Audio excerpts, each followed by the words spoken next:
tier 1, tier 2. Is that what you're saying? Season 4! It's season 4. Season 4 of Real Talk with me, Emma G. And Dinah.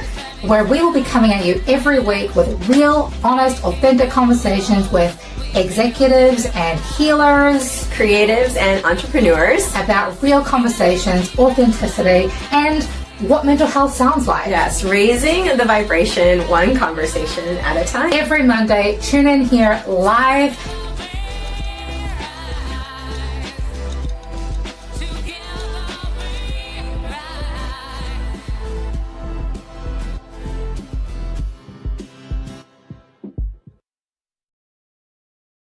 Oh, here we are. Yay! We made it. We made it. It's another Monday. Yes, it's another Monday. Welcome Happy Monday, back, y'all. everybody, to another episode of Real Talk with me, Emma G. And it's me, Dinah. Yes. It's a beautiful day in the neighborhood. A beautiful day for a neighbor. Yes, it is. And you used to be mine. And today we are in the studio with a last-minute addition to this season because, well, there's many reasons why, but I'm really excited about this conversation today because this is my brother from another mother, Dinah. Yes. He and I have sailed the world together, quite literally. Well, not sailed, we've flown the world together. The sailing of the sky. The sailing of the sky. He is a musician, he's a teacher, he's a mentor. I'm going to go so far as to say he's a low-key philosopher in some ways as well. And a massive, massive D&D nerd, Mr. Joey Jenkins. What's going on, sir? The crowd goes wild. Hey, thank you for having me. It is an honor. I feel privileged to get to be here. Looking forward to our conversation. Looking forward to revealing more of myself to your audience. Yeah, which I think is an interesting thing when it comes to the revealing side of things, right? Because when you and I first met, revealing is not exactly the word that you would have used to describe yourself, perhaps, because you've always gone by the moniker of Silence Echoez. Yeah. And silence is very much the antithesis, I think, of revealing, right? Can you talk about that? And for those who don't know you, who is Joey? Who is Silence Echoez? And where do those two sides of yourself meet? No better place to start. Thank you. So Silence Echoez is has a dual meaning. I chose that name because I think that it's really important to not just be quiet when it's your time to listen, but also it's very important for you to speak up when it's your time to speak. And so silence echoing is, implying that you need to make space for the voices of others, yes, but also that you really shouldn't be quiet in order to, and the whole idea behind my music, reflection and action. I really love the bio that many years ago you helped me develop for myself. You're welcome. Yeah. I couldn't have done it without you. And, it really is just all about being a voice for the voiceless. Like I could play music for myself, to myself, and therapize myself, but when you create, develop, and then finally achieve the status of having a platform, you want to be intentional about how you use it. And so Silence Echoez is about making sure that you do speak, but only when it's appropriate, so that you can make space for the voices of others when it's their turn. Love that. Yeah, me too. I mean, I feel as though there's a bit of that I hold in my space where, meditation is what I kind of do, and there is a lot of energy around that silence. It's very powerful at times too, and oftentimes when you're in the listening mode and you're truly listening, right, it's the opportunity to hold space for the other person, right? So I'm curious about where did this concept come from you? Like, where did it start and how did it grow? Thank you. Yeah. Thank you for that question. Yeah. I love that you referenced meditation and energy. I've got so from the start, let's do it chronologically instead of reverse chronologically. I was raised pretty religious, and so by like 8th, 9th grade, I was really interested in how what I was being taught was to be applied, because, the more you learn, the more you realize that some of these ideologies get co-opted and used for violence. And so, long story short, I found Taoism. And so the symbol that I use on my website and on my business cards and whenever I can is it's a yin yang, and in each of the little circles I also have an Om inside of there. So that's pretty much where it started. You really hit the nail on the head. It's about listening. The whole idea is that's the sound of the universe. And so from silence, there was nothing before there was something, and then every something returns back to nothing. Whether it's all of existence or that second that we just got to experience. It wasn't, then it was, then it wasn't. And so that's really where it comes from, is the whole idea that silence is the canvas, not just for music, but for existence. And yeah, I guess I probably came up with the idea in 2012 after doing a breathing like weekend seminar type situation. And my parents were like, really, you want us to, because I couldn't afford it at like 21, 22. And so I had to ask them for like $400 to go. And it was me and like 7 like 40, 50-year-old women just like breathing and holding hands and looking into each other's eyes and holding space for each other and processing all of these emotions and learning how to really get a grip on what the eternal aspects of your identity are. You can define yourself in ways that are transient, but who are you in a lasting way helps you to remain grounded, in ways that some people never really achieve. And so that's a lot of what the reflection and action in my music is about staying grounded for me. And trying to convey that, whether with words or with music or just with straight vibes, just trying to make sure that that's what comes across. I'm just like, I might be talking about something silly, because that's my favorite genre is silly music. But, when I write something, whether it's about mistakes I've made or the changes that I think need to be seen in the world, the hope is that people will find a grounding energy for themselves. I think that's such a beautiful mission and vision, especially living in the Western world. I'm not going to say just DC and the DC metropolitan area, but the Western world in general. And, having been on tour with New Zealand, with me to New Zealand a few times, and I think you had a 6-hour layover in my father's home country of Fiji, so you kind of got a bit of a perspective from another culture. But the reason I'm bringing that up is because I think in the Western world we have a tendency to get so intensely married to the identities that are thrust upon us, right? So when you talk about that, coming back to self and groundedness and identifying who we are beneath the layers of reputation, the layers of self-ascribed fill in the blanks, the layers of job titles and letters after your title, etc. We've become so enamored with this idea of almost faking it, right? As opposed to being real. And I think there's something really important in that silence for us to kind of give ourselves permission to peel that back. But in the musical sense for yourself, even in that silence, there's still some kind of identity there as a musician, I would assume. Can you speak to that a little bit? A lot. Yeah. Wow. Thank you. God, you guys ask good questions. I'm grateful to past me that I'm a thoughtful person. Otherwise, these would be hard to answer. Thanks, Mom and Dad. In a lot of ways. Thank you, Mom and Dad. So I often refer to Joseph Campbell as my Jesus.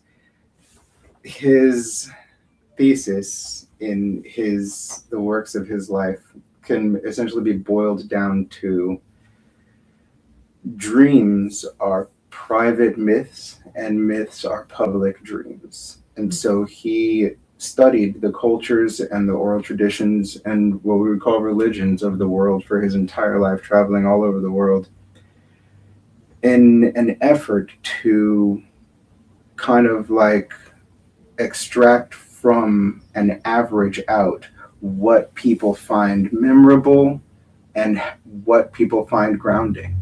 We define ourselves in many ways, not just by like, oh, I'm my father's son, I'm my mother's son, I'm my sister's brother, I'm my child's parent, but we look to the stories that we're told growing up and say, I want to be like Batman, I want to be like Superman, I want to be like Jesus, you know. And so I want to be like, nobody wants to be like Zeus, but you know, these different traditions that have been with cultures for, you know, centuries and millennia and transform and grow, they're how we define ourselves. What is good? What is evil? What does it mean to be a part of a family? And you're going to contextualize that with a narrative, whether or not you've been fortunate enough to receive some kind of, you know, broader like context and culture. Some people are not raised religious. You still have a narrative in your mind for your life and how you define good and bad and belonging and community. It's ethics. Ethics, I've been told and agree, is do you do the right thing even when no one's looking? It's right. Like, so like there, exactly, that we would contextualize what the right thing is based on the narrative that we construct for ourselves, which is influenced by the culture that we're raised in.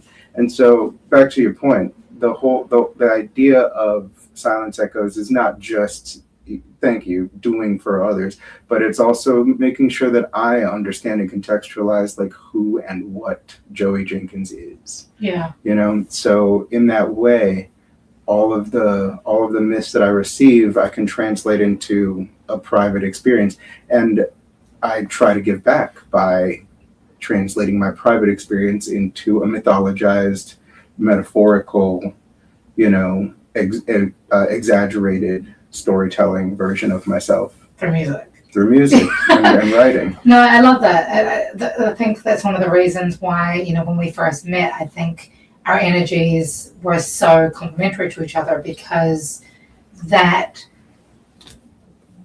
you don't know how we met. We were watching a friend of ours perform at the Wharf just after my grand opening for the Wharf celebration performance, and he came up to me and asked me what I did for a living, and back then I was a full-time street performer, and so I told him I sold love for a living, and he was like, wait, what? And I was like, yeah, that's what I do. I use music as a methodology to help people understand what love is for themselves, for the community, for the universe, right? The reason I bring that up is because, you know, not long after that conversation that you and I had, my now husband pulled me aside at one point and said to me, you need to remember that there's more to you than Emma G, the musician. Ooh, buddy. Ooh, right? Buddy. Yeah. And you can get lost in that. Right. You're a dedicated professional. So I had an existential crisis, and because I'd forgotten that silence part, right? That I'd forgotten that part of myself, to be still and to honor the human the human beingness, as opposed to the human. As opposed to the human, you know, as opposed to the human doingness, I forgot to be the human beingness, right? And so I say that to mean that, like, as a creativepreneur, I needed to figure out, what does it look like to just be Emma, right? So what does it look like to be just Joey, besides the teaching, besides the music, besides the being a partner, to your beloved, besides being even a friend to people, like. And I think that's one of the things that, as I speak to you on a regular basis, continues to inspire me, because we forget that piece of ourselves. I'm sure you can talk a lot to that as well. Yeah. Yes. And go. No, I can. I think like, sorry, I'm like, Please don't die. yeah. I understand, but I feel like it's part of understanding like what you need to ground and find that in your everyday life is the grounding. And I think that like when we can return to that in the stillness, we can show up fully every single day. You can be like all of these things at one time. Yeah. If that makes sense, but you have to have the tools to understand, right? Like that silence and the echoing. And I'm curious, like when you write, what is the process like as you reflect and you use your voice? And like my voice is a little bit funny right now, but you sound very emotional. I know. But you said earlier, right? Like you have to use your voice, but then there's a balance too, right? And I think the part for me is like when you're in the silence, what are you listening for? Ooh, yeah. Tell us. So, to answer your question, what does Joey look like outside of these doingnesses? We just made up a new word. Doingnesses. Outside of these doingnesses, English is so great. And thank you, because I remember when I got to be your clicker for your second TED Talk, you asked me, what would you make a TED Talk about? And it's kind of like boiled me down to me, like, what do you have to offer the world? And it really is simply to teach. I enjoy, outside of being a teacher, the reason why I enjoy teaching, and I'll share it with any student and every single one that I get to be a teacher to. I'm excited to get to teach because it helps make sure that people don't have to make the same mistakes that I made. Mistakes that caused me harm, mistakes that caused me trouble, mistakes that I was talking about it with my bandmate yesterday. It's not, he was like, I love to ask people, if you could go back at 5 years old and know what you know now and redo life, or have $1 million now, which would you do? And he's like, this is such an insightful thing for the psychology of individuals and where they're at on their journey, because I would just take $1 million. You know what I mean? Like if you were 5 and you like, the mistakes made me who I am today, I'd end up being a different person. And I was like, yo. And I like me. And, and first of all, the amazing arrogance if you were to go back, right? Yeah. Because you're assuming that you wouldn't be making a completely separate set of mistakes. Like you're going to go back with all the knowledge you have now, unless you're perfect now, you're just going to be a different person. Who is 5 with all the knowledge of your however old self, and you got plenty of mistakes left in you, man. Yeah. You should. Yeah, exactly. You should. So I don't like the term mistakes. I like they're opportunities. Yeah. They are opportunities. Opportunities. There's important ways to contextualize what we hadn't intended. Yeah. But you're right. That mistake has some negative connotation.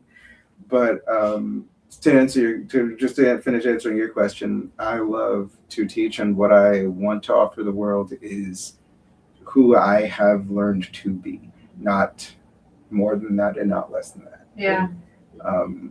And it's still going on. So, it's a dynamic process. For sure. And that segs into my process of writing, which is pretty dynamic. I prefer to be by myself in a room with the door closed, experiencing as much stillness and silence as possible so that I can hear my thoughts. What I'm listening for, it's like a puzzle. Because I was writing poetry for a good decade before I found music.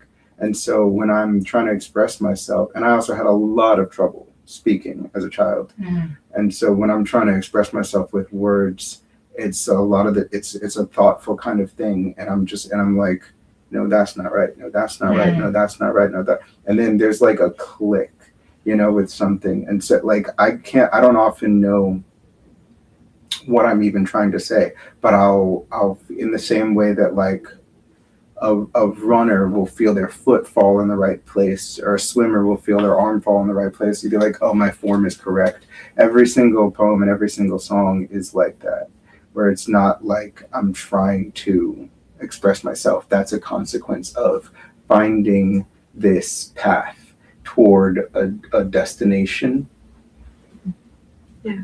I love that. Yeah. I think that's one of the things that, I mean, that again, why you and I have been so aligned with our mission and vision, and why, you know, whenever I need somebody to help me with my empowerment through songwriting coaching, you're the person I call, because so many young people, and I use the word young very loosely, obviously. I'm so young. I mean, She's talking about me, guys. I'm not talking about you. I'm talking about my 66-year-old teenager. You know, because right, You can be because young we're all young. Yeah. Right. Yes. But there's so many people who are told that if they don't know how to have a conversation, you know, in the moment, that they are failing at communication. Right. Whereas with songwriting, well, they're made to feel that way. Like if you can't have a conversation about the tricky things, then they, you know, are not good enough or not valuable It's just enough. zeros and ones. Right. And that's not that way, you know. Maybe it's just they don't have the right tools to communicate. And I think that's why songwriting and music can be so powerful, and why your song, like Don't Say Anything, is such a powerful song as well, because not only now are you talking about your own ways of communicating the struggles of being a person of color in America, Yes. but also, you know, you're helping the voiceless Yes. identify with that and sort of fall into that, giving themselves permission to align with creative expression. Can you speak to that at all? Absolutely. I love that that's the way that you interpret it. Absolutely. All that and so much more. And in many ways, like less. I truly like woke up on, I think it was like July 10th. It was a Monday in 2016. So whatever the Monday closest to July 10th is in 2016. Well, It was gray and stormy outside. It was not. But, and I know that.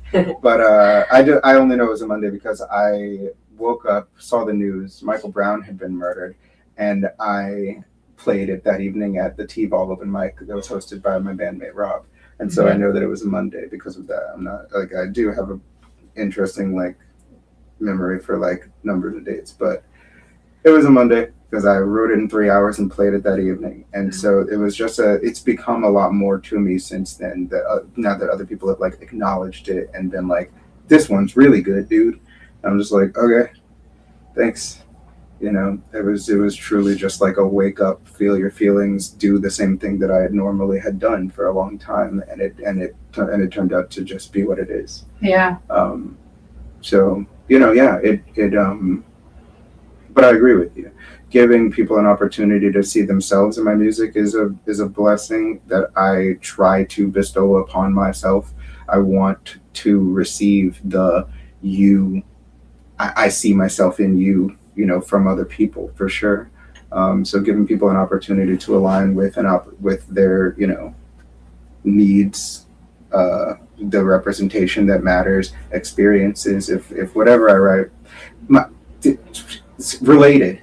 I was just like listening to. I came in today singing a Cake song to Quinn, and I was like, you know, Cake. They're like, oh yeah, I listened to this song. 2 days ago, I was showing my girlfriend some Cake music, and I was like, this is my favorite Cake song. It's Frank Sinatra, and I have no idea what that song is about. I love it so much. I love the Red Hot Chili Peppers, and I love Beck, and I love nonsense lyrics. I don't just love silly music and parodies that's really thoughtful and intentional. I love when I am getting something from the music that's intensely personal and could never be what other people get. And I'll look up the meaning of the song and be like, oh, I was wrong. Tight. It doesn't mean less to me.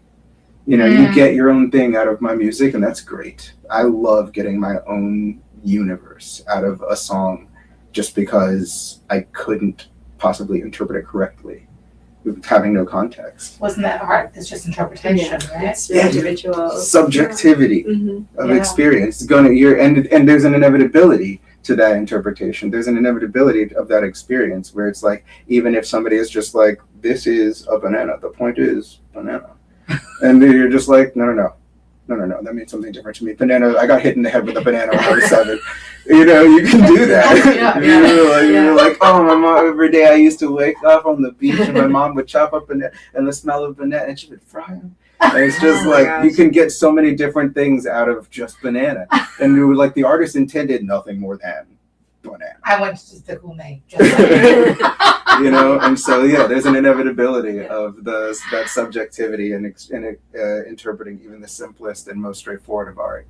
So I love that. Yeah. I love that. I'm glad that other people get, whatever they get. We have 2 minutes left. Oh, wow. Okay. Well, my quick question would be, well, maybe it's not so quick, but I'll be quick. What is I'm imagining the classroom and imagining people there. If you say we're in your class today, what would you say to us? Okay. Yes. Maybe that wasn't quick. Assuming that you came to learn music from me, I would want you to emphasize in songwriting. I would say make sure that you're choosing subject matter that you have strong feelings about, and you can do it. Don't be held back by perfectionism. Those are pretty much the 2 most important lessons for adult students. Is find something that you can feel strongly about and connect with inside of you, and don't think that it has to be right, because perfection is the enemy of good. Amen. Yeah. Plot twist, we're now 12. In the mind. You can the same thing.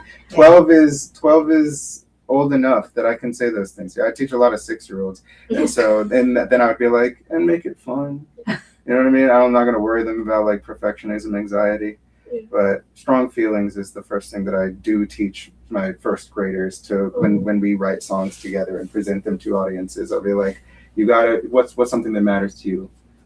2 weeks ago, I wrote a song with a student about how she was worried about her grandpa going to surgery. And then another kid wanted to write about how much she loves to sleep. And another one wanted to write about her stuffed animals. They all matter. They all matter. And that's the power of music, right? That's the power of getting in touch with that inner beingness. Yeah, inner beingness, doingnesses. And one of the many doingnesses. Right. And embracing, the truth of who we are as opposed to reaching out for those labels, etc. I feel like I'm learning so much from you, Dinah. But you have to get quiet. Yes. You have to get quiet in order to know that that's there for you. So, and I can't teach you that, but I can give you an opportunity. I can say, hey, let's sit. I can ask you, and I can demonstrate what listening looks like. Yeah. And that's what I love to do. And on that note, guys, we're out of time. This is your invitation for the week. Be silent, be still, get in touch with your inner beingness, and we'll see you next time, friends. Until next time, be good, be kind, spread love, life, through fashion, and remember, keep it real. Real talk. Thanks. Yo, that rocked. Yeah. 'Cause I am searching, don't need to look outside myself to know that I am whole. And I've been learning, made it through the darkest storms, and I'm coming to my own. And I am worthy of love. I can learn to love myself just because.